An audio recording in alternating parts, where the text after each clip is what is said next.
पुण्यात सुद्धा मोठी निदर्शनं करण्यात आली आहेत। पुण्यात पाकिस्तानचे झेंडे चिटकवून पहलगामच्या दहशतवादी हल्ल्याचा निषेध करण्यात आलेला आहे। सकल हिंदू संघटनांनी दहशतवादी हल्ल्याच्या विरोधात काल आंदोलन केलं होतं आणि त्यानंतर रस्त्यावरती पाकिस्तानचे झेंडे चिटकावत ये जा करणाऱ्यांकडून ते झेंडे पायदळी तुडवत निषेध व्यक्त करण्यात आलाय।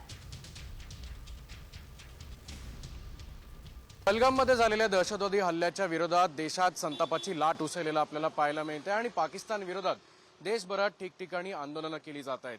याच ठिकाणी आपण जर बघितलं तर मी सध्या पुण्यात उभा आहे आणि काल सकल हिंदू संघटनांच्या वतीने काल खरं तर पाकिस्तानच्या विरोधात जोरदार घोषणाबाजी करत आंदोलन छेडण्यात आलं होतं आणि आपण जर पाहिलं तर लक्ष्मी रोडवर सोन्या मारुती चौकात आता या पाकिस्तानचे झेंडे जे आहेत ते देखील पायदळी लावण्यात आलेले आहेत।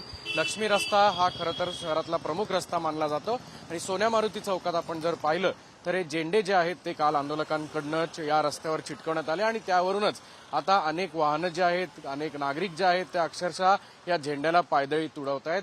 पहलगाममध्ये झालेल्या हल्ल्याच्या निषेधार्थ देशात अनेक ठिकाणी आंदोलनं झाली। त्यानंतर या सगळ्या कुटुंबियांच्या प्रति संवेदना ज्या आहेत त्या देखील भारतीयांकडनं आता व्यक्त होताना दिसत आहेत। लवकरात लवकर पाकिस्तान विरोधात कठोर भूमिका घ्यावी अशी भूमिका जाहीर करण्यात येते। कॅमेरामन सुमित भोसलेचा अक्षय बडवे, साम टीव्ही न्यूज, पुणे।